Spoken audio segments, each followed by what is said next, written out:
sometimes some of the videos are a bit staged. We have access to a really cool villa, and we bring in a cool model to do like the villa tour, and it's more engaging if she says she's the one living there, right? If I say like, oh, blah blah blah, she's, you know, just pretending to live there, it's not going to have the same flow.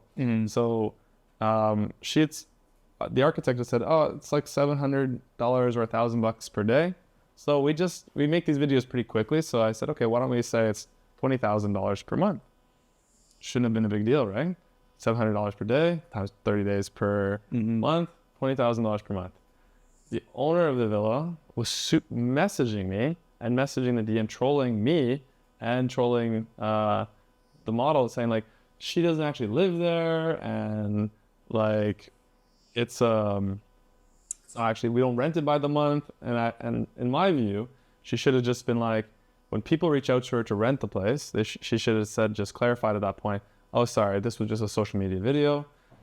The actual rent is $700 per day right now, but we don't rent it by the month. I mean, I'm sure that they rent it by 21 days or whatever. So, but she was just like, it's not by the month. She was commenting on like everyone's response. It's not by the month. But I'm like, I'm doing you a favor by getting you millions of views. Why don't you just like let that flow of traffic and then deal with, you know, the clarification when it actually matters. So I was a little bit like upset about that. But one thing you have to learn about as you're getting viral videos, let's say you get 1 million views, you'll get like, so you've entertained 1 million people. Of those 1 million entertained, you might get 40,000 of likes. So 4% have actually liked your video. Wow. They've given you their thumb for a second. And of that 4%, only like another 1% of the 4% have actually commented. So not to take comments too seriously, not to engage too much yourself, because you can go mad, because a lot of the comments can be quite negative, and you just have to accept it for what it is, right? Yeah.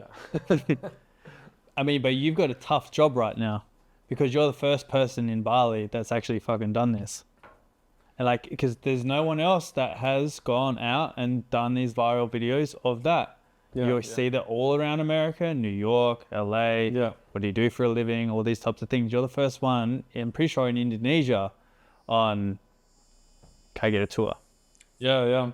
I kind of even wanted to do like, what do you do for a living? I tried doing it at the beach a little bit, and I noticed people weren't so happy to answer. And it could be that because everyone's a life coach and they only make like $500 a month. That could be it too. But they sell 6-figure courses. Yeah.